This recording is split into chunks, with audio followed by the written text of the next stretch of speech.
Good morning, everybody. You've been listening to a lot of boring talk. It's not really boring, but you sitting in your seats need to relax, take a deep breath, and this is our panel.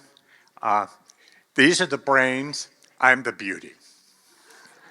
So, anyway, allow me to introduce, first of all, our Dr. Elise November.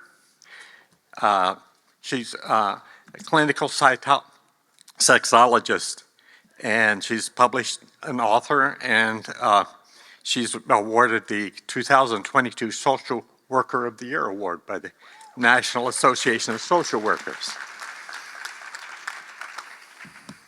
Hi. Hi. Wow, big place. So, this talk now is about LGBTQ. My portion is the historical discrimination and trauma and the psychosocial needs of the older adults in the LGBT community. Okay, so let me just read my little disclaimer here. Because my bias, I am a white, heterosexual, privileged Jewish female married to a white, over there, heterosexual male. I have 2 natural children and 2 stepchildren, and the information in the images presented represent my views, and as a result, I did extensive research to ensure, to the best of my ability, representation in this presentation. And I always invite you to educate me, because I don't know a lot. Okay, so let's all get on the same page. Definitions: LGBTQ, L, lesbian, right? So what is a lesbian? Women who are sexually attracted to other women. G, gay, men who are sexually attracted to other men. B, bisexual, women and men who are attracted to both sexes. Transgender, that's a person who identifies with a gender other than the one they were assigned at birth. So I was born a male, but I identify as a female. Queer is a term used for homosexual. And then the plus is more, and more evolving. There's intersect, asexual, questioning, plus, plus, plus.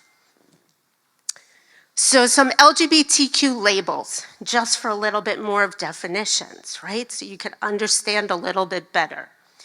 GE, gender expression, right? So that's how do I identify? She, he, them, they, it, right? So that's how I identify.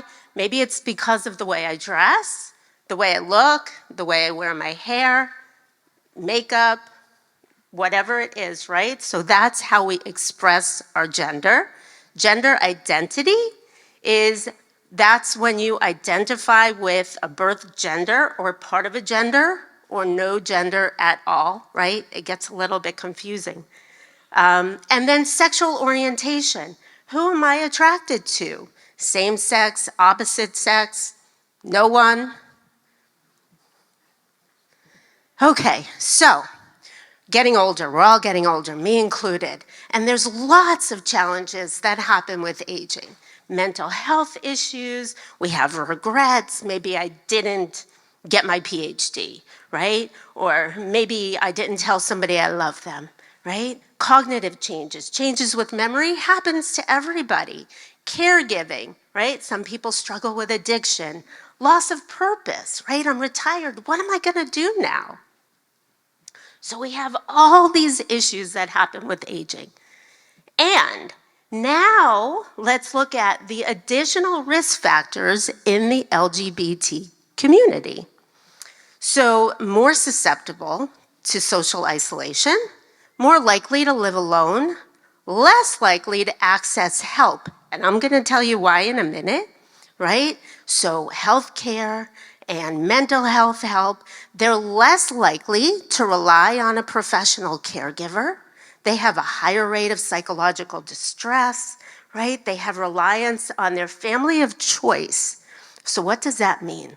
So a lot of times when people are a member of or are part of the LGBT community, their families are not okay with it. So a lot of times people become estranged from their families, and as a result, they get what they call a family of choice. So now they're relying on this family of choice who's also getting older too and might not be able to help them or take care of them, right?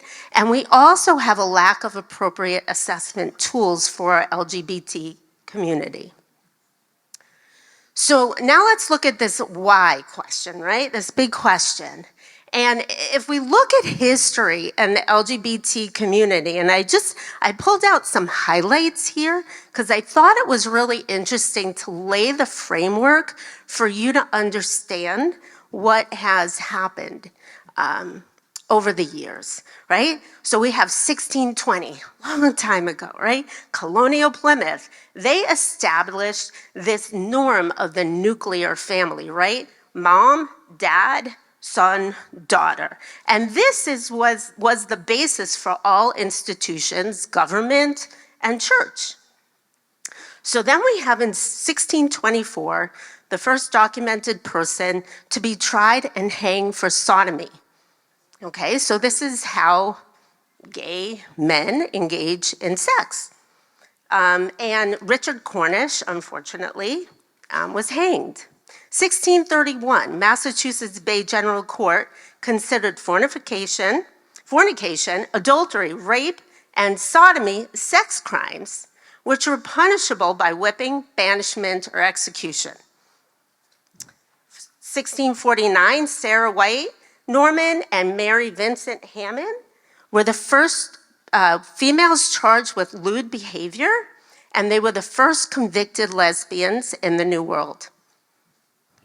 1714, sodomy laws were put in place in the early colonies, and these laws remained in place until 1925, right? More than 200 years. 1776, we have the Declaration of Independence, and then 1778, Lieutenant Ensign of the Continental Army becomes the first documented service member to be dismissed for homosexuality.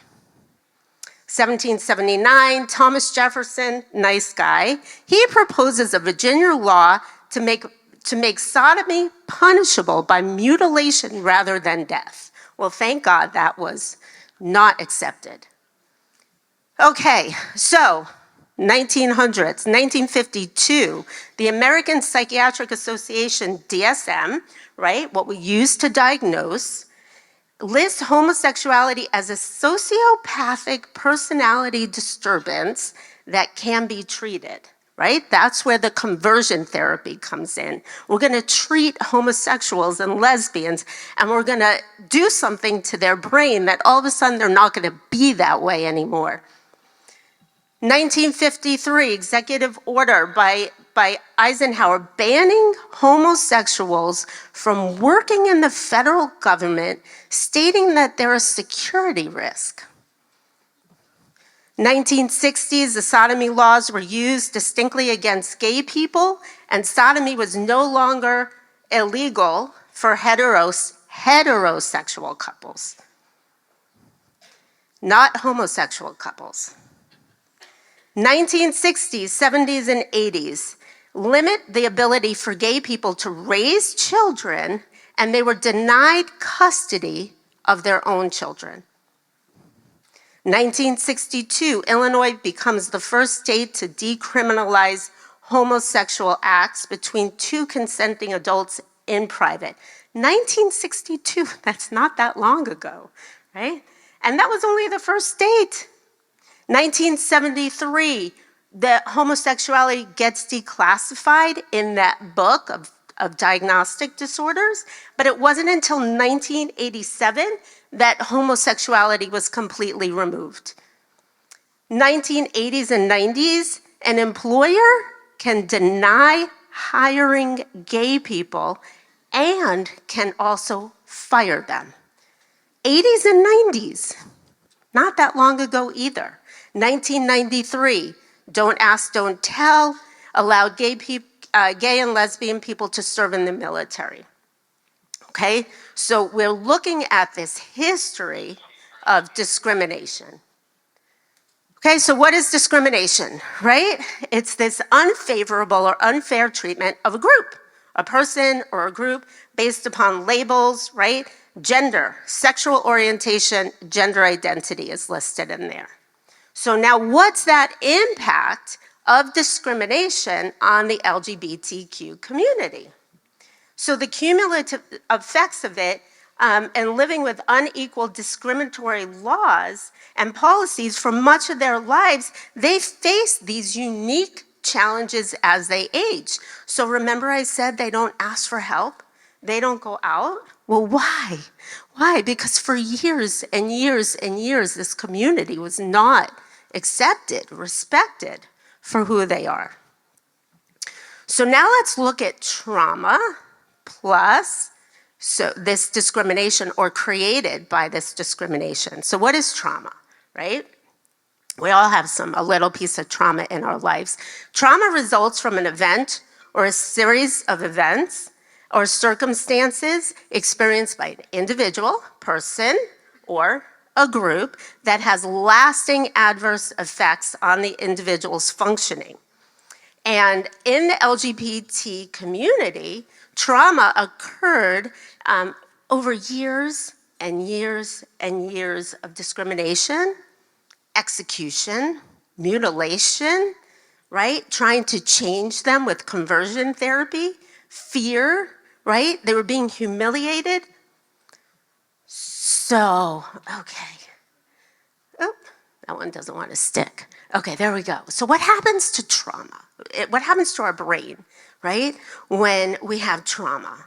So with trauma, right, we have this snake up there, and then we have this garden hose. So when we have trauma that happens, the brain loses its ability to discriminate between what's threatening and what's normal. Okay, so when I go to a doctor, is that doctor gonna get me? Are they gonna be okay with me? Are they gonna be able to help me? I don't know, I don't think so, because maybe we've had an experience before that wasn't so good. And it doesn't have to be last year, maybe it was when I was younger. Okay, so now who do they trust, right? So now we're potentially letting people into our home. And when we let these people into our home, we're opening up our world and our lives that we've had to keep private for so long because that was the only way I could stay safe. So let's just take a look at bias, right? So we all have bias. What is bias? We all have an idea of the way we perceive something. And it's based upon our upbringing, right? Our generational cohort, that silent generation, the baby boomers, right? We all grew up, everybody grew up with a certain generational cohort with ideas about the LGBT community. Media, our peer group, right? So our bias is our responsibility to take care of and to understand. Okay? And it's our responsibility to understand our bias with the LGBT community. So some tools, right?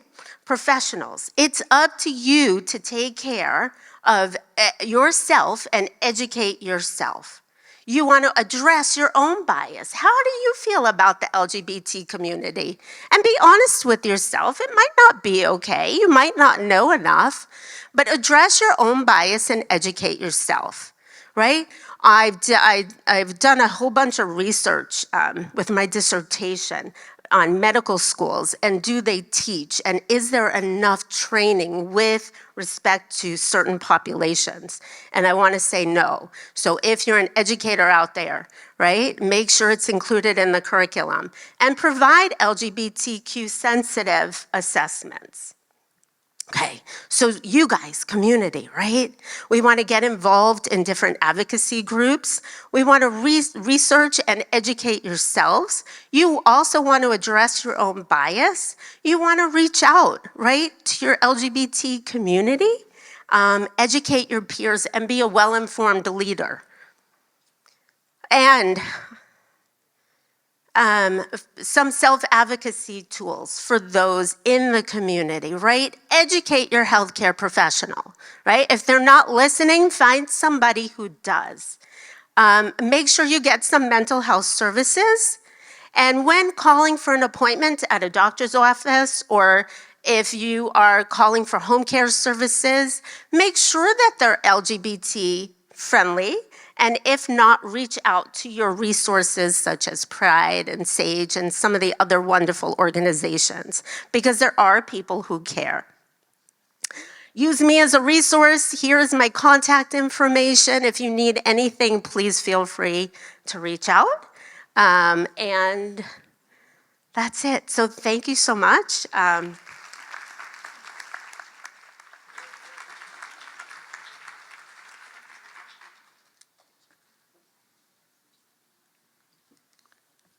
Like I said, I'm the beauty, so you have to give me a second to get my brains working.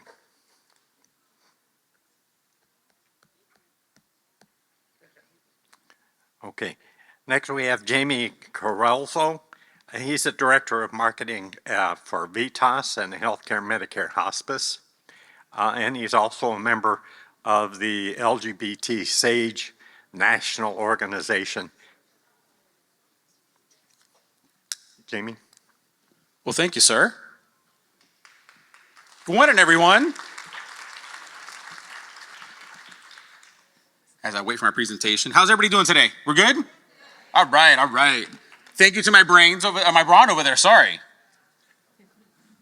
All right, guys, so I'm from VITAS Healthcare. My name is Jamie, and how many of you guys have heard of hospice before? Right? All right, awesome. So guys, so what we do is we provide end-of-life care for any patient that has some sort of life-limiting illness. And we're all of you, we are caregivers, right?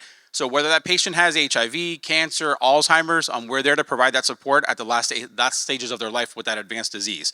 So thank you for Dr. November. You're gonna hear a lot today about advanced care planning, right? You've heard a lot about it already, right? How many of you guys have your own advanced directives done? Not many of us, right? So with that said, I'd like to start off with a story of a lesbian couple that went on vacation, right? Going on vacation, think everything's gonna be great, right? And for those of you who can't see it, I'll read it to you. So it says, a few years ago, Nancy Kelly had a disturbing experience during an emergency visit to a small hospital outside of Durham, North Carolina, where the 67-year-old from Smanville spends her winters. She had severely sprained her ankle getting off the plane and needed help. She had been married to Kate DeHaven since 2013, the year after Maine voters approved a referendum to allow same-sex marriage. But at the hospital, when she told the person doing the initial intake that the emergency contact was her wife, she told Kelly not to disclose that information to others at the hospital. She said, "You don't want to tell people that here." As if I'd get inferior care because I was married to a woman, Kelly said. This kind of thing makes you feel very insecure about how much you can tell people. And it also causes you to develop fear, and that is a loss of dignity. It can become a constant daily reminder that you are not part of acceptable society, right? So as Dr. November pointed out, that's traumatic to this couple, right? How many of you guys have had an experience like that before? Very few of you, right? So unfortunately in this community, because they've been alienated and marginalized, this is why you'll hear it's very important for our gay community to make sure that they have their advanced directives in place to ensure that even though we have spouses, there are partners, we want to make sure we have the right documentation to support the decision maker that we want at the time where something is going on. We don't want to wait until that crisis happens where we're having to make decisions and we're being shunned or we're having barriers to receiving that care. So Dr. November kind of already touched on a little bit of what I'm going to go over a little bit. So LGBTQ plus individuals often have smaller social circles, support systems, because they're lower likelihood to be partnered and they're at increased likelihood to be living alone and childless. They use formalized paid care less, right? They may not have benefits. They may not be entitled to spousal benefits. So they're not accessing the healthcare system as they should. They're also fearful of the healthcare system because they don't want to be judged or treated any differently than their heterosexual counterparts, right? So they also may live in a more precarious economic situation. Picture living alone as an older adult, right? We live on a subsidized income. We live on lower income. We live on counting our money paycheck to paycheck, right? And we have fewer family support options, which was also covered by Dr. November. Our families may have alienated us. They may not be supported. They may not understand what the gay community requires. And because of that, we have our families of choice, right? They're not biological typically. Typically, we love this little nuclear family that we got used to many, many decades ago, right? The two parents, couple of kids, and you have your outlier relatives, right? Well, that doesn't really exist in the LGBTQ community, particularly among older adults.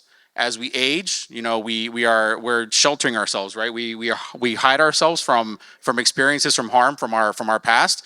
So as Dr. November touched on, we want to hold ourselves from that trauma, and we use that to kind of guide ourselves. So we may shelter ourselves. Thankfully, we have things like SAGE. We have things like the Pride Center that can help us find resources and help us find other individuals that are like-minded. So some of the challenges with that is, without having advanced directives, our caregiving friends, which are also aging, who are also needing to find caregivers of their own, lack the legal power and authority to make medical or end-of-life decisions.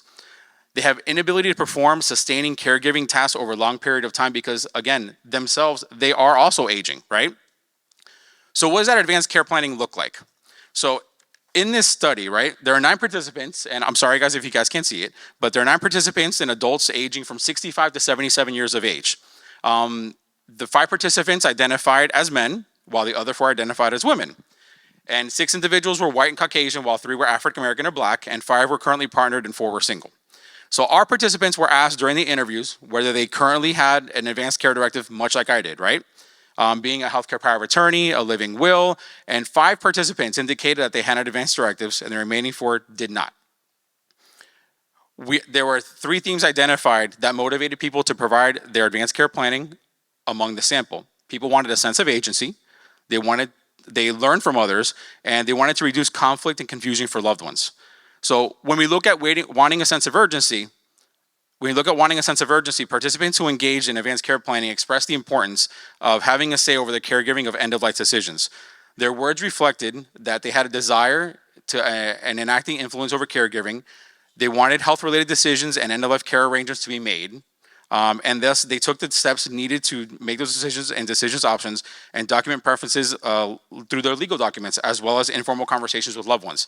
How many of you guys have those conversations with your children, your parents, your caregiver, about what you want done in case something happens?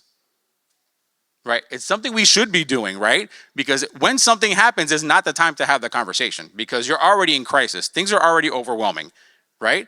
So we want to make sure that those conversations are happening early on. And I know it's a taboo typically in most cultures, right? We don't talk about death. We don't talk about end of life. We don't talk about things going wrong, right?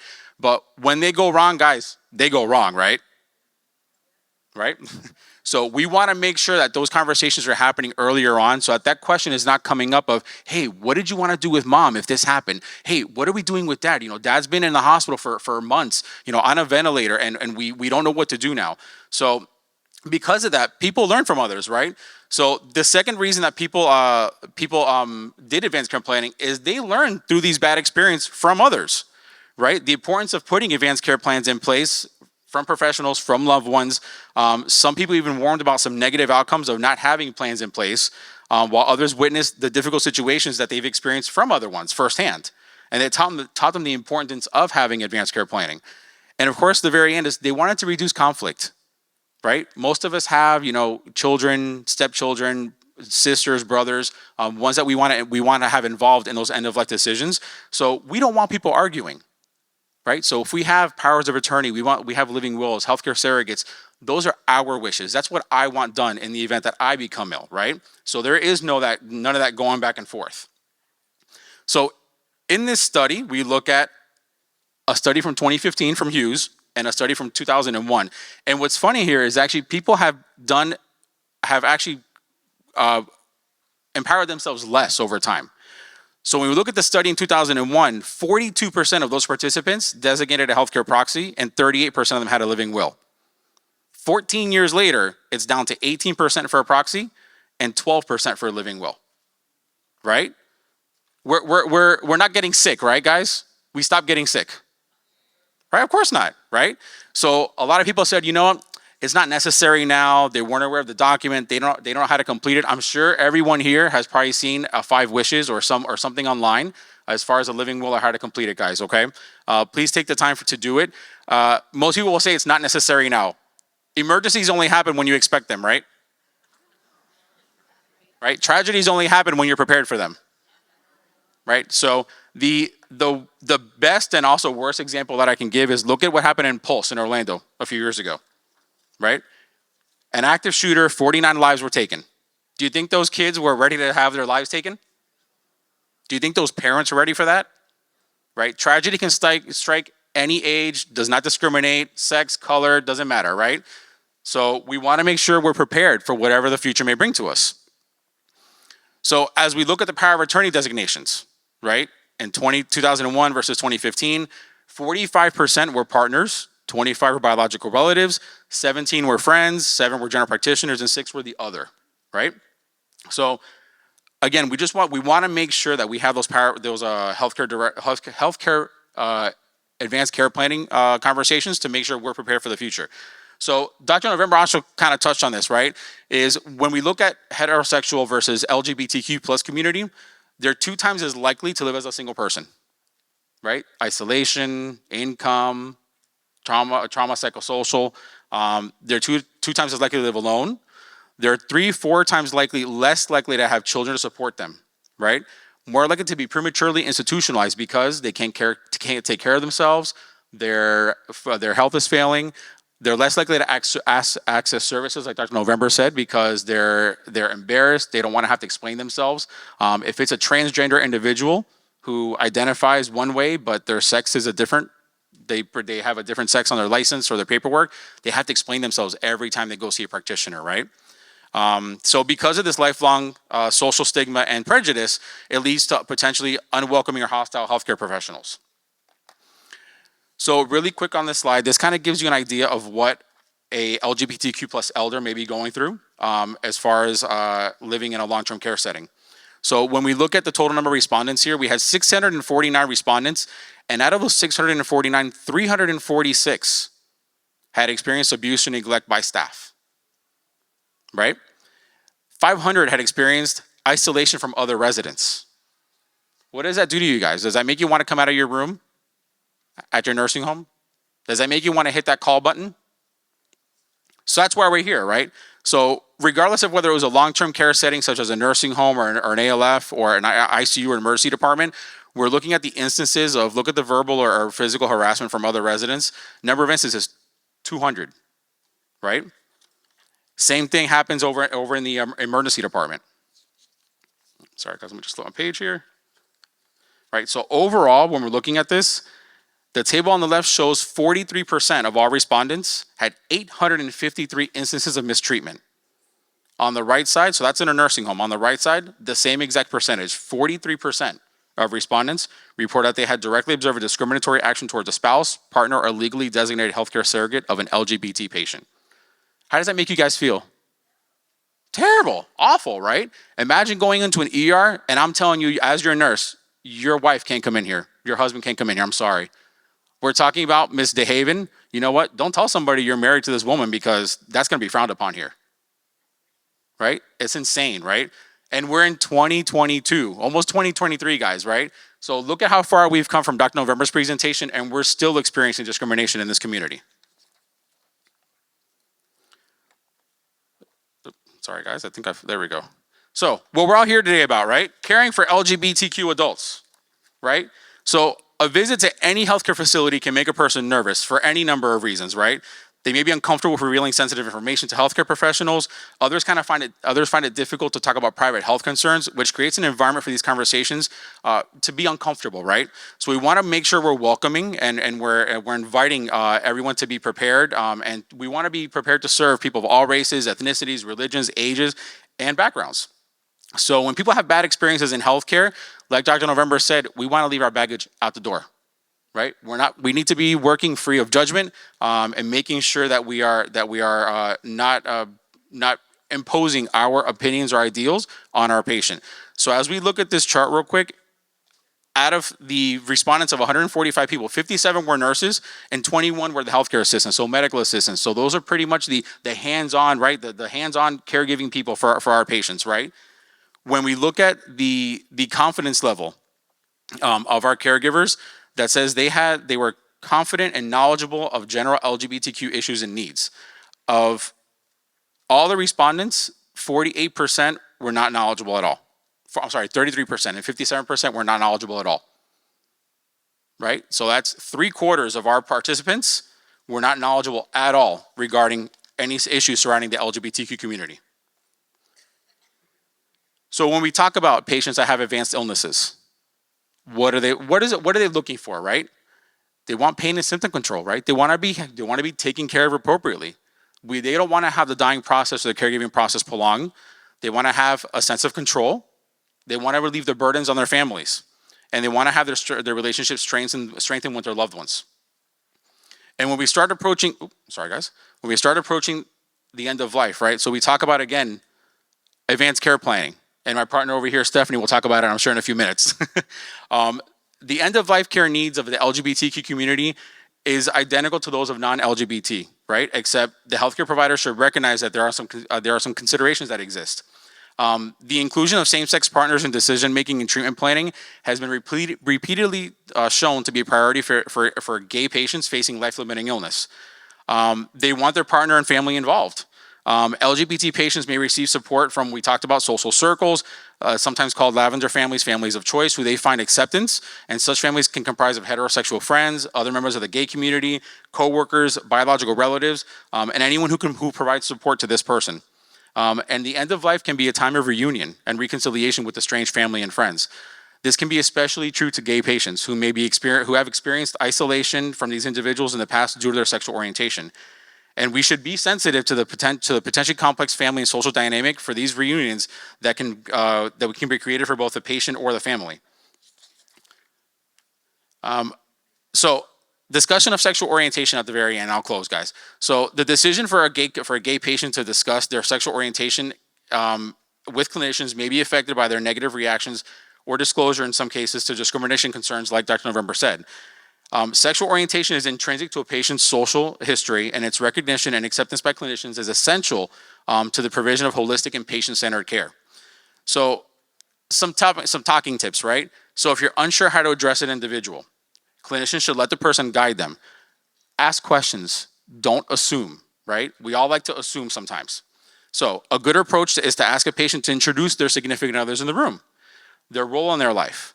Once established, clinicians can generally use the terms they use themselves. So if I call Dr. November my partner, you're going to address her as my partner. My girlfriend, she's my girlfriend. She's my wife, she's my spouse. So you're going to use the same terms that I use for the person I consider significant in my life.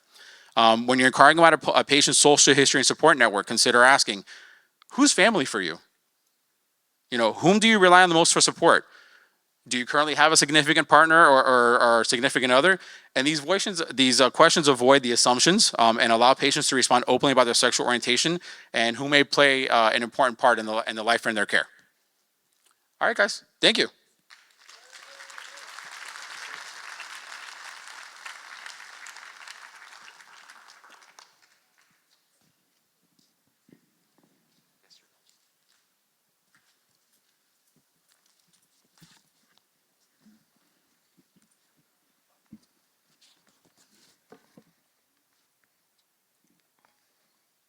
It's not responding. Oh, okay. Okay, next we have Stephanie Schneider. She's a board-certified elder law attorney and a good friend of the LGBT community. Stephanie.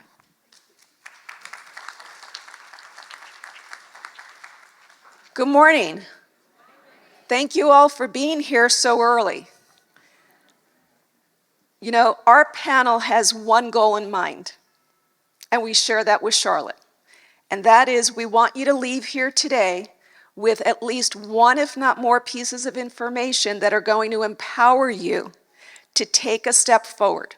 Do something with what you learned today for yourself or for the people that you're caring about.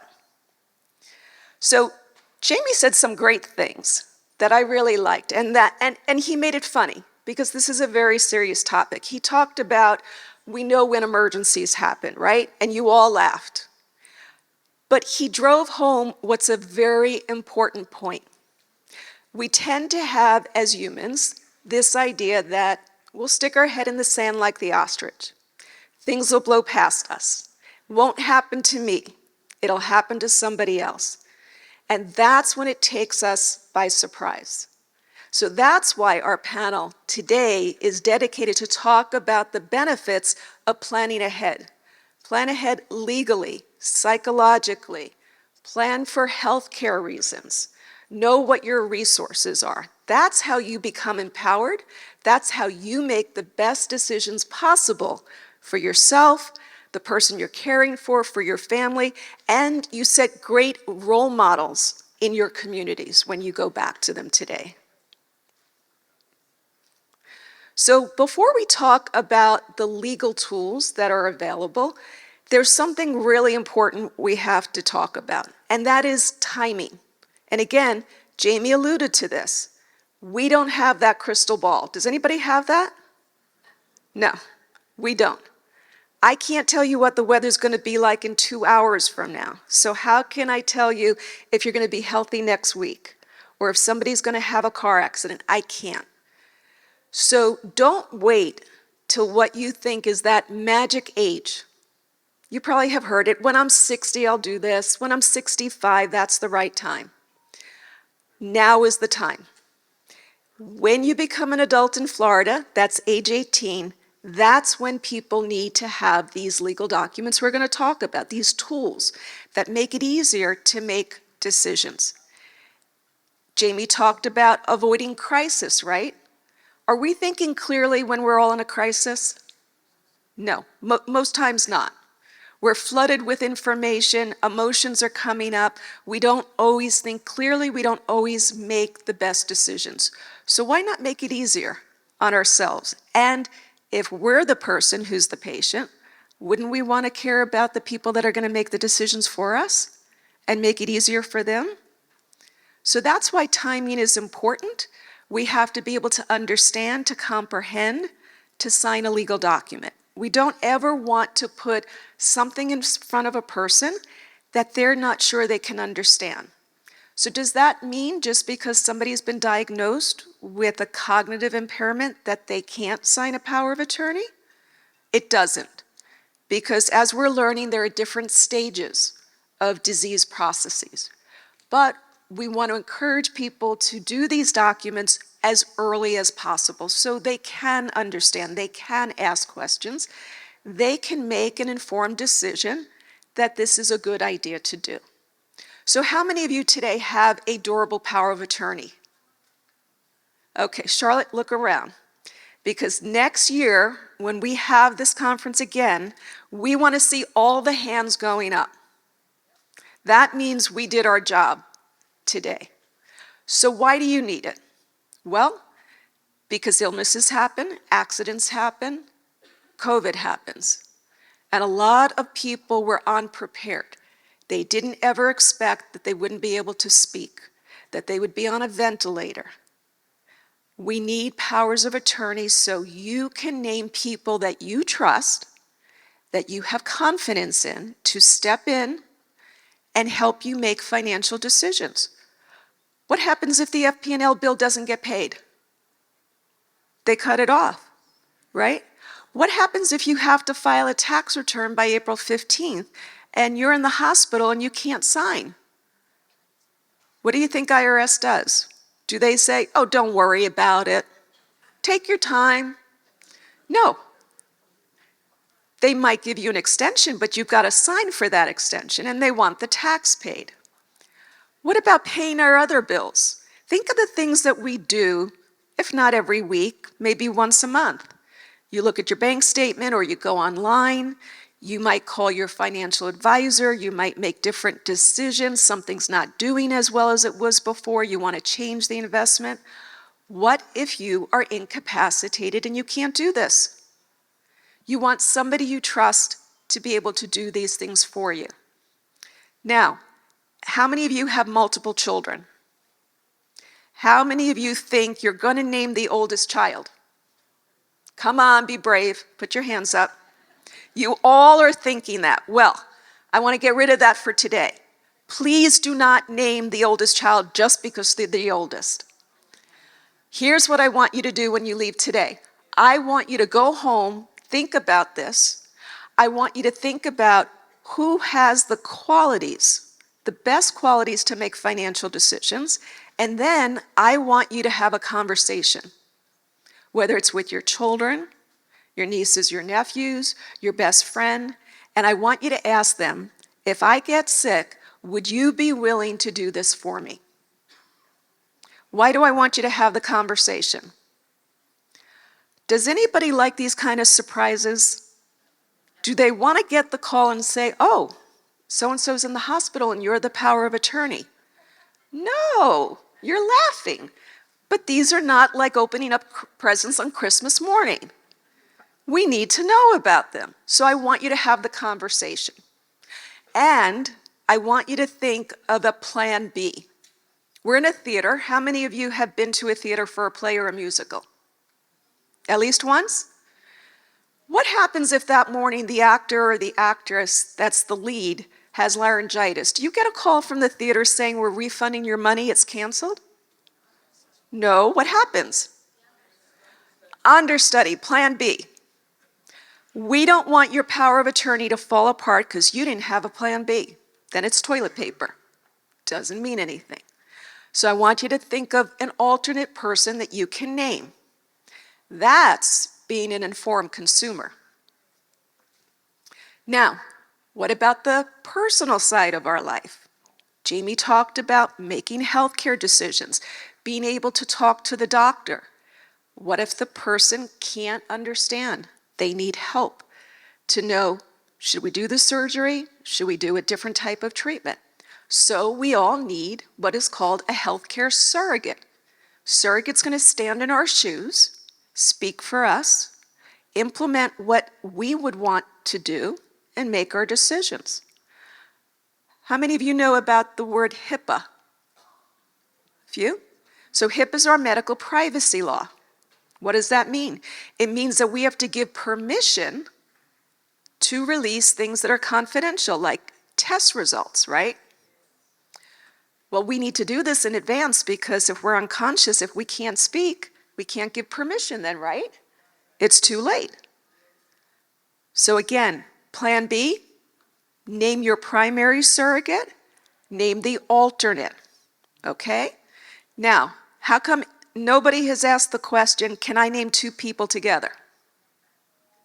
Okay, you can, but make sure that they can work well together. They're good communicators. And remember, before you go to the attorney, before you sign anything, talk to those people first. Make sure they're willing to do it. Have an open, honest conversation. Give them the opportunity to tell you, you know, I'm very honored that you're asking me, but I'm not comfortable making medical decisions. I'm not good in emergency situations. Then you go and you talk to the next person you're thinking of. But better that the document reflects the plan that's going to work for you. Jamie talked about a living will. That's another legal tool that we all need to have in our toolbox because it allows us to express what's important for end-of-life decisions. And we're not all the same, right? Does everybody like the flavor of vanilla? Well, I like strawberry. Okay? So my living will needs to reflect what's important to me. Your living will needs to reflect what's important in your life. And all of us are impacted by what's happened up till now, right? Maybe we've seen something in our lives. We've had an experience. Maybe our religious observances play a role. Well, that can all be included in our living will. That's why it needs to be tailored to us. You know, I heard the last panel say, make all of you promise that you are not going to go on the internet to self-diagnose medical issues, right? I don't want you doing that to be your own attorney. I want you to go and get tailored legal advice that's for your situation. So here are some resources that are available for you, both for consumers and professionals, to help you through this process of understanding legal documents, thinking about what to do when you're working with individuals in the LGBTQ community. And the last resource is great for medical professionals to help you become more culturally competent. And as Elise said, you may not agree with certain people's views, but as a healthcare professional, it's very important to honor and respect those views. So how many of you have ever been on an airplane before?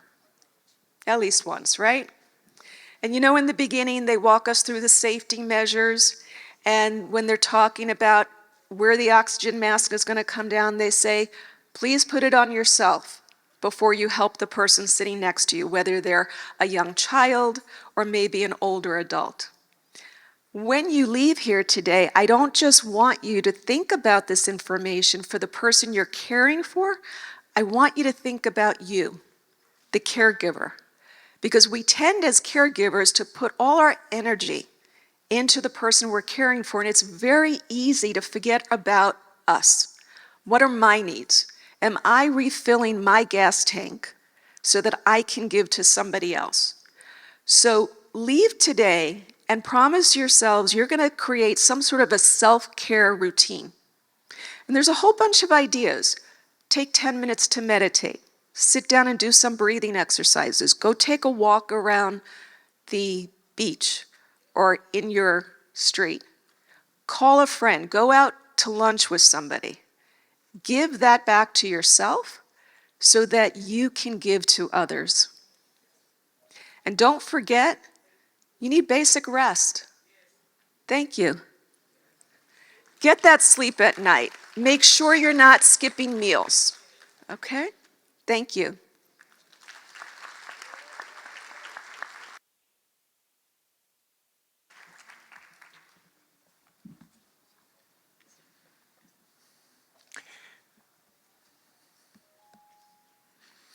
Okay, and next we have Lisa Peters, and she is a little bit different from a lot of people in the country, in fact, because she has the only LGBT friendly daycare center for adults, and she's the director. Thank you, and I'm glad you're all here. Thank you, Lee. And actually, like Lee said, the daycare center it's not the only one, but it is the first in the world. So we are the first of the world, and it was the brainchild of Edith Ledbetter, who was the head of the ADRC for many, many, many years. So welcome everybody, and I'm here to talk about, this is a caregiving conference, so I'm here to talk a little bit about caregiving. And I do want to repeat certain things that my very brilliant colleagues here on stage have already pointed out, but I really do believe that they're extremely important, not just for caregivers in the LGBT community, but caregivers in general. And one of them is the fact that you need to have your prerequisites. You need to have your living will. You need to have your documents, especially if you're partnered and not a spouse. And that goes with whether you are LGBT or heterosexual. If you are not married, you do need to make sure that you protect not only your person that you're caregiving, but yourself. Also, the self-care. Let's talk about self-care when you are caregiving. It is the hardest thing in the world to do. I get it. I understand. I was a caregiver for my mother. And I have resources. I run a resource, so not so easy to take care of yourself. So it is important to know what you have out there in the community that you can access so that you can take time to self-care. You need to find a place that you are comfortable with, that you know that the person that you are taking care of will be safe, especially when they are in the LGBT community. And I just want to share with you a little story that about a phone call I received last week that absolutely broke my heart. This gentleman called me. He was very distraught. And he said that he was involved in an agency for mental health needs and has had a case manager, and he's been there for a long time, very happy with them. And they referred him to a psychiatrist. And when he met with this psychiatrist, and he was a gay gentleman, gay older man, and Hispanic. So he's got a lot of trauma in his, in his past. And he says to me on the phone, as he's crying, that he went to see this psychiatrist to get help. And the first words out of the psychiatrist was that because you are gay, you are going to be damned and going to hell. And that's what he was told. So think how shocking and horrible that is to a person who is seeking help. So think about how vulnerable the people and your loved ones that you are taking care of.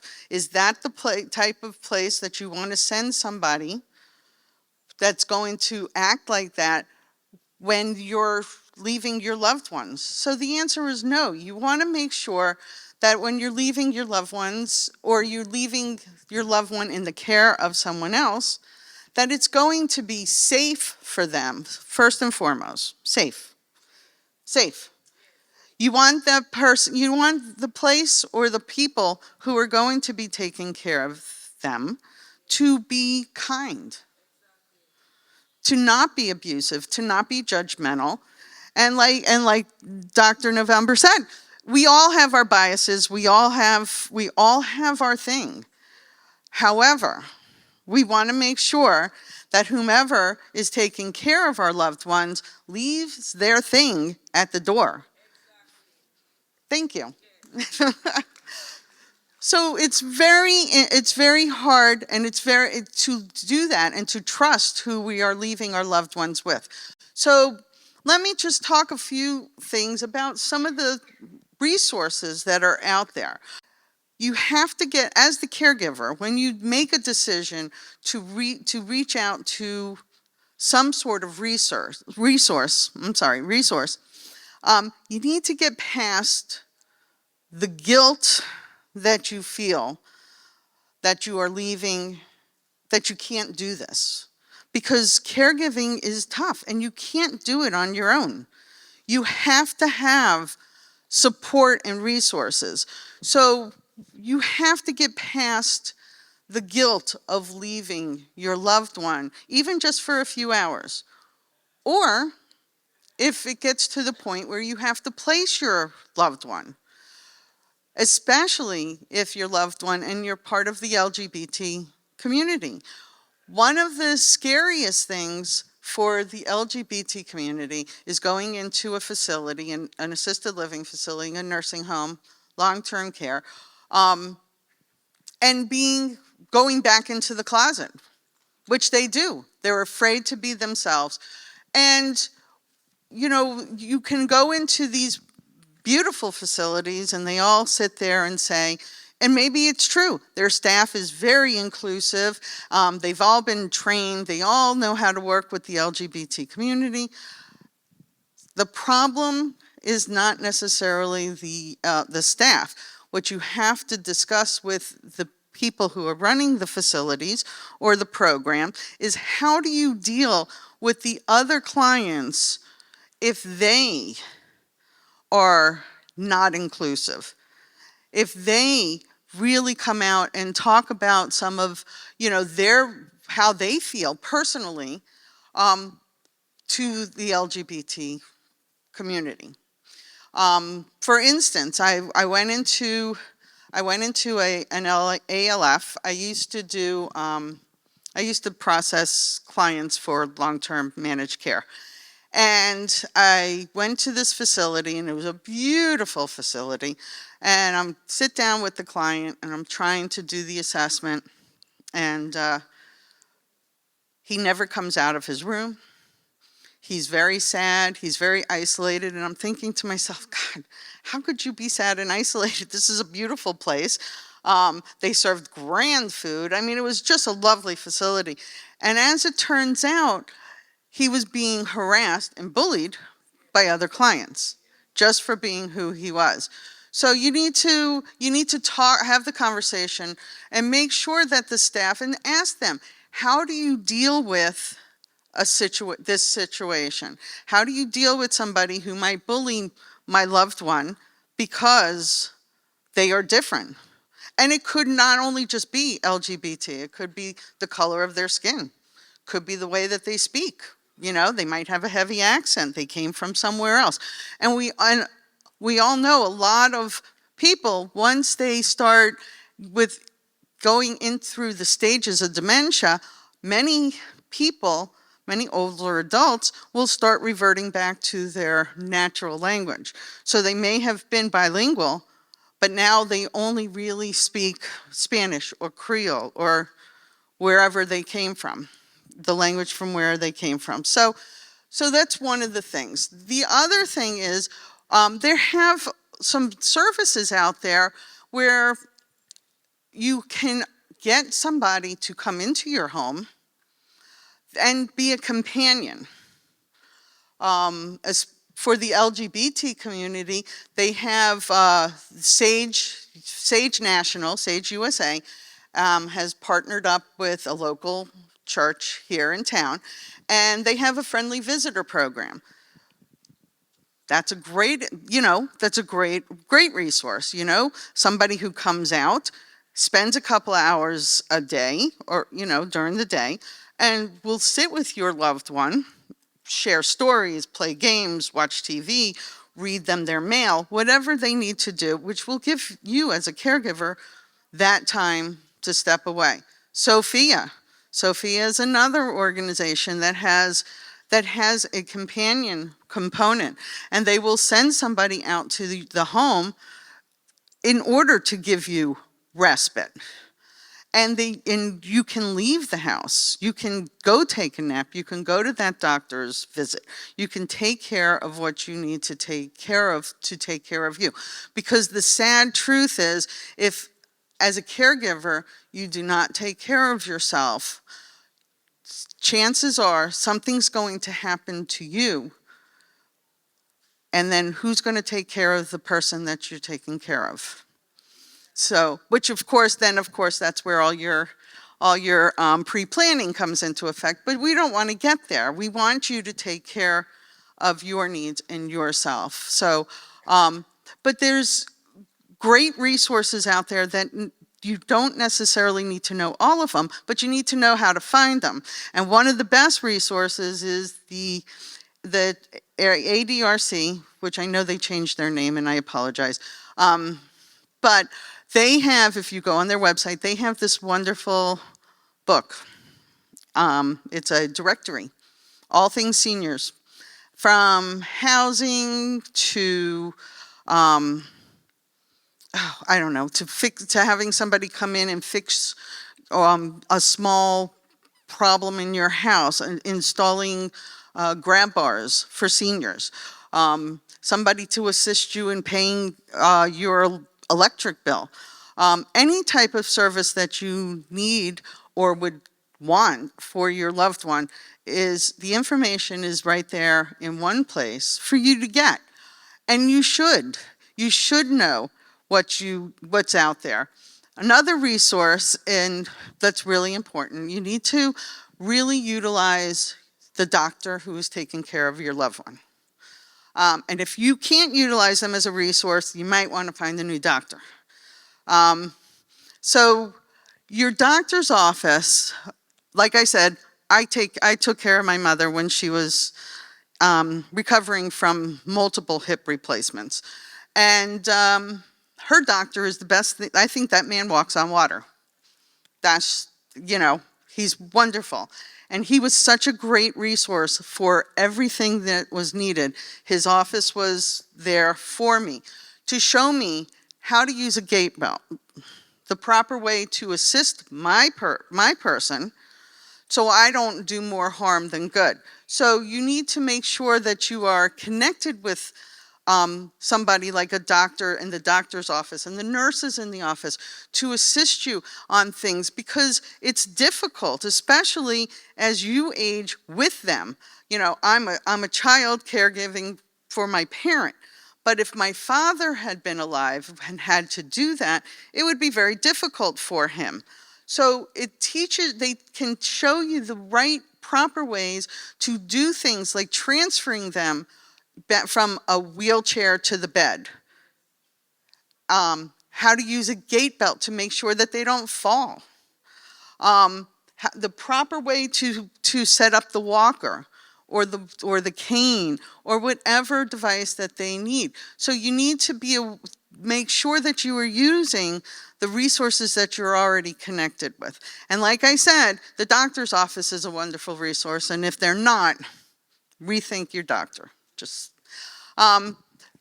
So again, like I said, you cannot feel guilty in trying to find resources and leaving your loved one in the care of others, but you just need to make sure you're asking the right questions.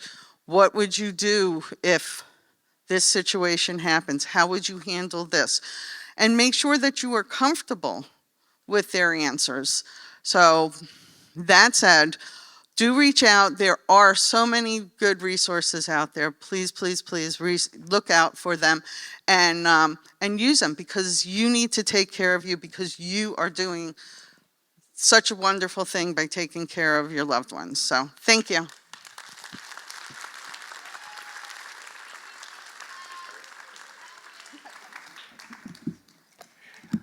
Okay, something we're going to do a little bit different than the other groups is we're going to open up for questions. If any of you out there have questions, there are people on either aisle with a microphone.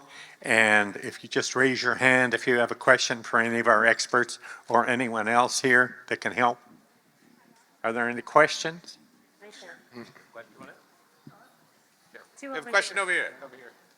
They need to come to the mic, sorry. Lee, I have a question right here to start with. Oh, okay. I guess I just have a basic question, kind of like for the benefit of the audience. My mother had Alzheimer's disease, not Alzheimer's, but she had Lou Gehrig's disease, which I guess is kind of like a type of Alzheimer's because it's the part of the brain that's neuromuscular. And one of the things in one of the support groups was kind of sad is she asked, we asked the people, they talk about the cures of Lou Gehrig's disease. And then they said, yeah, we're working on this, not too much, but this might help a little bit. Then I asked them the question, okay, well, if you get a cure, what about the people who have an advanced form of the disease? Can they get better? And he said, probably not. And so I guess, does that be the same with Alzheimer's, I presume? Yeah, so I'll take this one. So yeah, Alzheimer's is a non-curable disease at this point, right? So of course, there's great research going into medication, things that can slow the process, things that can perhaps even reverse the process a little bit, right? But right now, today, in the world we live in, there are things like Namenda, Aricept that will help slow down the process, but the trajectory right now is still the same. So unfortunately, it is right now a non-curable form of dementia. And may I ask just another question, a very practical question? I'm with the condo association, and we're trying to we had a situation where we were about to foreclose on somebody, and because they were ornery and very, argumentative, and it comes out, I went and had a bad feeling about it. I go and talk to him, and he had advanced dementia, so advanced, it was just incredible. And so we stopped the foreclosure process, and I just need to know, is there any hard and fast ways I can, as a layman, quickly diagnose whether somebody has Alzheimer's just talking to them? Like maybe get him to spell words backwards or where they're from? Unfortunately, no. Once it gets to an advanced stage, there's obvious things, right? They have the inability to care for themselves. They speak in word salad. They don't know how to dress. They can't toilet. They become incontinent. So there's things as caregivers that we recognize that a person has with advanced Alzheimer's or dementia, right? But as a layman, unfortunately, there's cognitive tests that can be given by a physician. There are things like MRIs, CT scans, things that can be done on a diagnostic level to determine if there's plaques in the brain. But unfortunately, as just You a just visual, gave me a few things you could look So- for.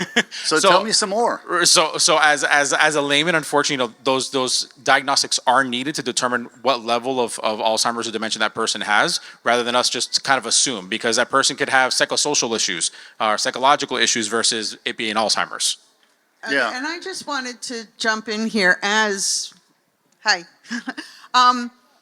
If you believe that the person is incapable of caring for themselves or are self-neglecting, and you are not aware of a family member or somebody that you can contact to maybe assist them, you could reach out to DCF, Department of Children and Families.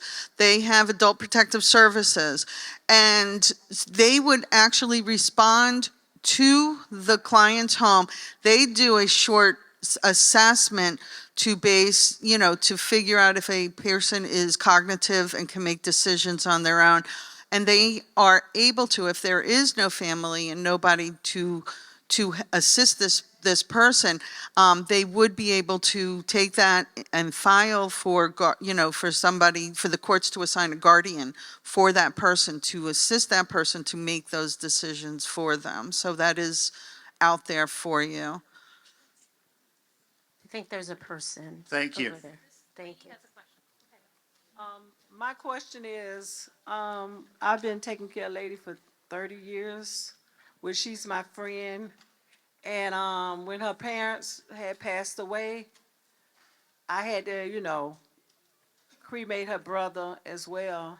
Because once I had her brother cremated, she got to a point she would leave the house and leave the door open.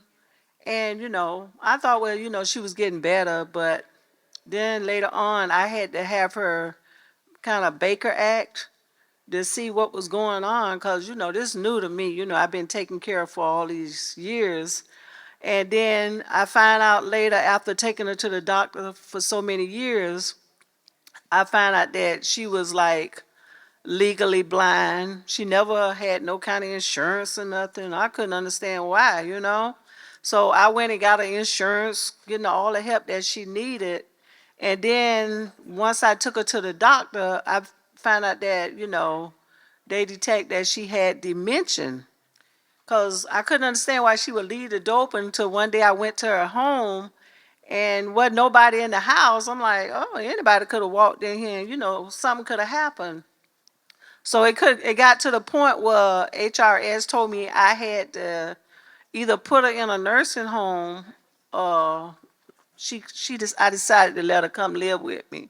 So when she started living with me, that's when I found out that by me taking her to the doctor and stuff, because I have dual power attorney, like you was saying, Stephanie, and that's when I found out she had dementia, Alzheimer.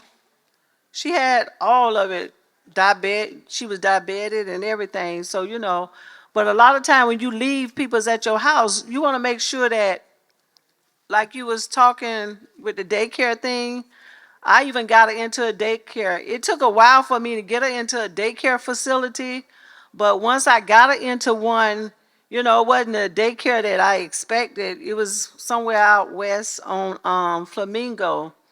And it got to a point where she didn't like the daycare. She was getting carried away in the daycare. So here recently, I find myself, I had to put her into a facility because it had done got worse. Just like you say, dementia, before it get better, it get worse. And this was something that I never had to deal with. But it hurts because I was with her for so many years, but I still go to the facility and check on her. And they just said they'll give me long-term care for her. So, but I still take the opportunity to make sure I'm checking on her, because all facilities are not safe. And I have worked in nursing homes, I have worked in facilities like that. So if you don't check on your loved ones, you want to make sure that they're okay or they're in better hands. But I'm at a point now, I don't too much like this facility because it was a last minute decision where they had to put her somewhere because she couldn't come home. So, but that's my question, when you have somebody that's living in your home and then you have someone come in, do they bond the people that come in to live, take care of your loved ones? If you go through a legitimate nursing registry or agency, thank you. If you go through a legitimate agency, all of their staff has to be level 2 background screened, which means that they pass a background screening to make sure that they don't have any type of criminal background. Most of the agencies, if they're bonded, they're licensed, and they're trained. They have to have trained, so they have to be. So if they're a CNA or an LPN, whichever level, or a home health aide, in order to maintain their licenses, they must go through training. So they are trained. When you go to, the church or your neighbor, and they say, "Oh, I have a person that comes and takes care," then you're really risking that they're not background screened, they're not bonded, they're not licensed, they're not insured. So you do want to go through a legitimate agency. Sorry. Yes, hello. My husband went through all the stages of dementia. He went through the sundowning, the hallucinations. Eventually, I had to put him in a nursing home. Is there any assistance to keep him at home? They assist you when he's in a nursing facility, but if I wanted to, he can't walk, he can't turn, so I would need full-time assistance. Is there a chance he's a veteran? No. Your first step in order to get services, you would call the elder helpline. I did. Okay, and they would do the assessment on him and place him on the priority list. They did. Okay. That's how he got into the nursing home. But if I wanted to bring him back home, I keep hearing that he won't get the same assistance. He probably will not get around-the-clock care. That's probably true. It would be based on your case manager through your long-term care. That would have to come and do the assessment on him to make that determination. But most times, they do not provide 24-hour care. No. And the other piece, a huge support of mental health help, it's hard for you. And it's hard for you to wrap your head around the fact that he's in a facility and there's a lot of guilt involved. And so that might be the best place for him, but it might be, and I don't know.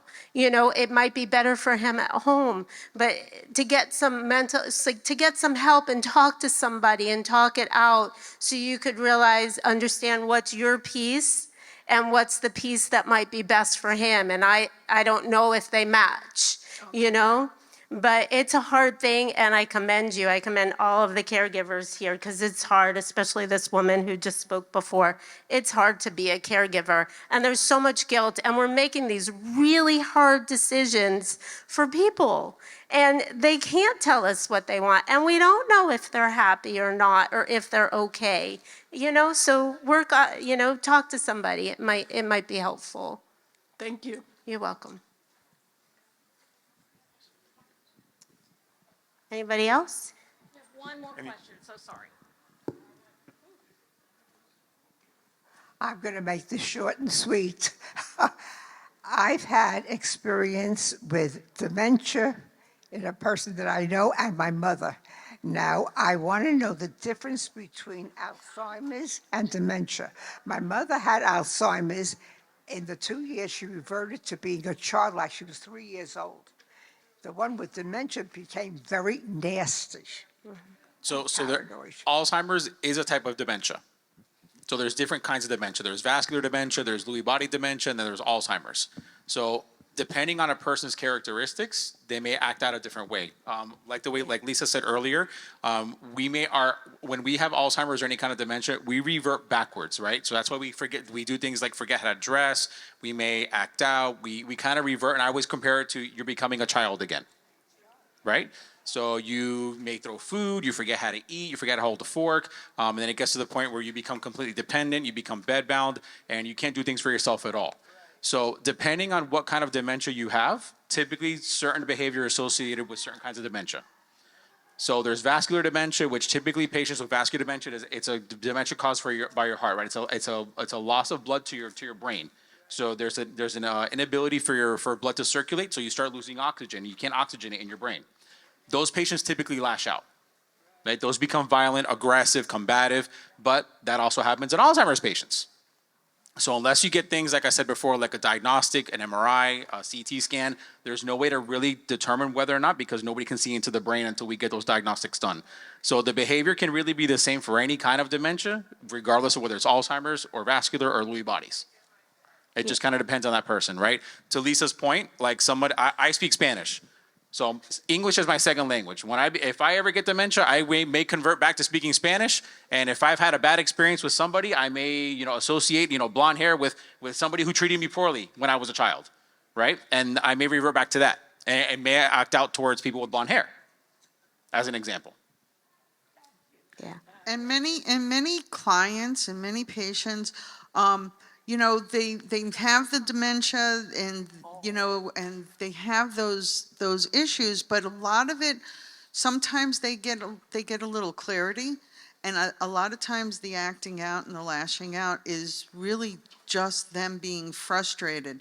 They know that they used to be able to do this, or they used to know this, and they just can't make that connection anymore, and it really frustrates them. And that's why a lot of clients, a lot of them will act out, because it is out of frustration.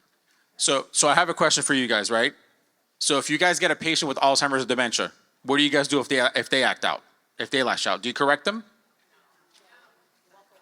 Right? Right's the right behavior, right? Like, I know this is a water bottle, right? Because I'm saying I have all my cognitive abilities today, right? But a patient with Alzheimer's, I know there's water in there. I know I'm supposed to drink it, but I can't. Either I don't have the motor skills, I can't swallow, or I forget what's actually in there. So we ride the wave, right? We redirect. Hey, so you're looking at the water bottle. Hey, what do you want to eat for lunch? Right? You distract them. You take their mind somewhere else so that they forget about the water bottle. Right? But don't correct them, because that's just going to aggravate them. It's going to aggravate you, raise your blood pressure, raise their blood pressure, and you both end up in a bad state. Thank you.